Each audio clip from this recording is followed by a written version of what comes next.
आपसे दरख्वास्त करता हूँ कि इस तरीके से जो बच्चे भी आगे जाकर जिनको कहीं अच्छी नौकरी मिल रही है, बड़े बड़े मल्टीनेशनल कंपनी में काम कर रहे हैं, दिल में हमेशा ये बात को ख्याल रखना कि आपको जिस तरीके से मदद हुई है, आप भी कम से कम 5 बच्चों को जरूर मदद करना।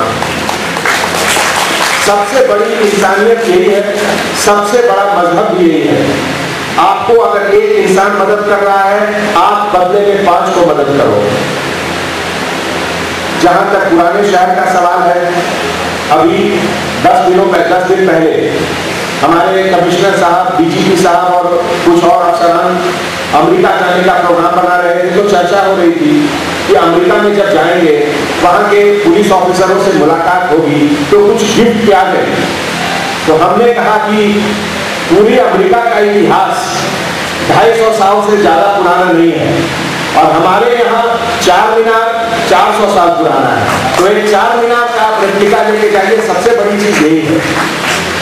तो अगर 4 मीनार का जिक्र आता है तो 4 मीनार का जिक्र इसलिए भी आता है कि जिस समय हिंदुस्तान में और जिस समय दुनिया में छोटी छोटी बिल्डिंगें बनती थी, जहां इंजीनियरिंग आर्किटेक्चर के बहुत बड़े नमूने नहीं थे, उस समय यहाँ हैदराबाद में 4 मीनार बना था।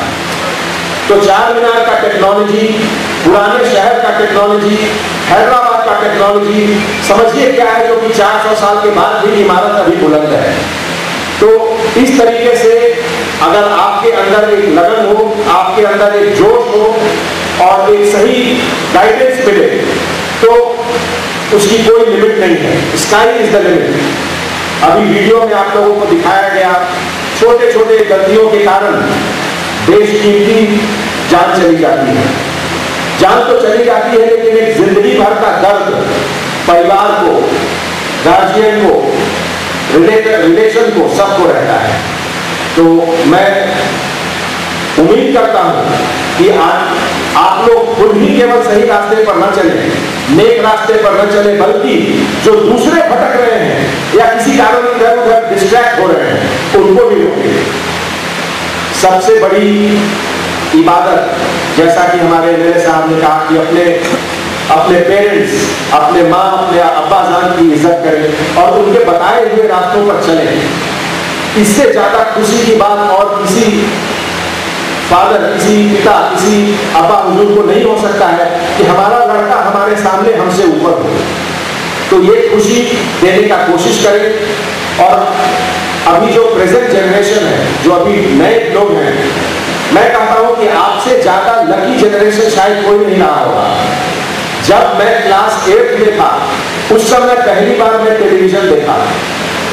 जब मैं कॉलेज में गया तो पहली बार पीसीओ बूथ से फोन पे बात हुई। जब मैं नौकरी में आया 1990 में, पहली बार उस समय मैं कंप्यूटर को टच किया।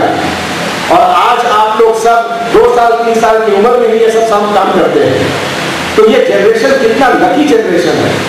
इस चीज को, इसका यूज कीजिए, इसके पॉजिटिव पॉइंट्स को देखिए, इसके नेगेटिव चीज में ना जाइए। वीडियो गेम्स भी बहुत हैं, वीडियो गेम्स में घंटों लग जाते हैं लोग, समय बर्बाद, उससे कोई फायदा नहीं। सोशल मीडिया, बिना मतलब का चैट कर रहे हैं XYZ, जैसे पहले पुराने जमाने में और अभी के समय में भी कुछ जगह होता है जिसको कि हमारे डीसीपी साहब ने बंद करने की कोशिश की। चौरस्ते पे जाकर बैठकर बिना मतलब का गप करना, समय बर्बाद करना। तो इलेक्ट्रॉनिक मीडिया का वो चौरस्ता फेसबुक है। जो पहले वो चौरस्ता आपके मोहल्ले में था, वो चौरस्ता अब इलेक्ट्रॉनिक मीडिया में फेसबुक, ट्विटर और तरह तरह की चीज पर घंटों बर्बाद कर रहे हैं। उससे कोई फायदा नहीं है। समय बहुत अनमोल है, प्राइसलेस है। एक बार गुजरा हुआ वक्त कितनी भी आप पैसा खर्च कर ले, वो दोबारा नहीं आता है। अमीर से अमीर लोग भी, अंबानी से लेकर कोई भी, गुजरे हुए वक्त को वापस नहीं ला सकते हैं और खरीद नहीं सकते हैं। हर लम्हा उसकी कीमत को समझिए, अपने आप को बेहतर बनाने की कोशिश कीजिए। और जैसा कि लोगों ने कहा, अपने परिवार, अपने समाज, अपने शहर को ऐसा बनाने की कोशिश कीजिए कि जिसमें आने वाला जनरेशन आपके ऊपर फख्र करे।